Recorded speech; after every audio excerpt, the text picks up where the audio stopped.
দেশীয় উত্তরাধিকার সূত্রে প্রাপ্ত জমি বা সম্পত্তি নিয়ে পারিবারিক বিরোধ ও মামলা মোকদ্দমা কমাতে সরকার একটি যুগান্তকারী পদক্ষেপ নিয়েছে। নতুন আইন অনুযায়ী এখন থেকে উত্তরাধিকারীদের মধ্যে সম্পত্তি ভাগাভাগি এবং তা বিক্রি বা নামজারি করার জন্য আপোষ বন্টননামা দলিল করা বাধ্যতামূলক হয়েছে। এই দলিল ছাড়া সম্পত্তির নামজারি বা বিক্রয় সম্পূর্ণ নিষিদ্ধ করা হয়েছে এবং অমান্যকারীদের মধ্যে কঠোর আইনি ব্যবস্থার বিধান রাখা হয়েছে। বাংলাদেশের ভাই বোন ও আত্মীয় স্বজনদের মধ্যে উত্তরাধিকার সম্পত্তি নিয়ে বিরোধের ঘটনা বহু পুরনো। এই নিয়ে দেশের দেওয়ানি আদালতগুলোতে প্রতিদিনই অসংখ্য মামলা দায়ের হয়, যার বেশিরভাগই ভূমি মালিকানা সংক্রান্ত। 2004 সালে আপোষ বন্টননামা দলিল বাধ্যতামূলক করা হলেও বাস্তবে এর প্রয়োগ ছিল সীমিত।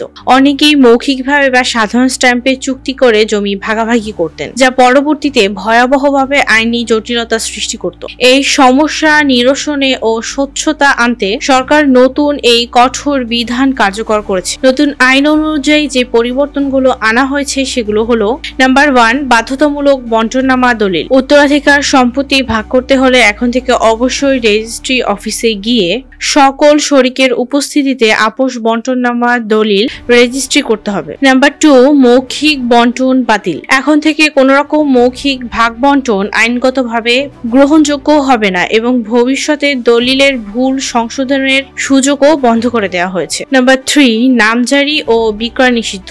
রেজিস্ট্রিকৃত বন্টননামা দলিল ছাড়া কোনো উত্তরাধিকারী তার বংশের জমি নিজের নামে নামজারি করতে বা অন্য কারো কাছে বিক্রি, দান বা অন্য কারো কাছে হস্তান্তর করতে পারবে না। নাম্বার 4, শাস্তিমূলক ব্যবস্থা। কেউ এই আইন অমান্য করলে বা দলিল ছাড়া জমি ক্রয় বা বিক্রয় করলে তা ভূমি অপরাধ প্রতিকার ও প্রতিরোধ আইন 2023 অনুযায়ী শাস্তিযোগ্য অপরাধ হিসেবে গণ্য হবে। এই আইনে অপরাধীর বিরুদ্ধে শাস্তিমূলক ব্যবস্থা গ্রহণের ব্যবস্থা রাখা হয়েছে। নাম্বার 5, জনসচেতনতা বৃদ্ধি। জমির খাজনা নামজারি ও দখল নিয়ে ভুল বোঝাবুঝি ও প্রতারণা এড়াতে সরকার জনসাধারণের মধ্যে সচেতনতা তৈরির জন্য বিভিন্ন পদক্ষেপ গ্রহণ করবে।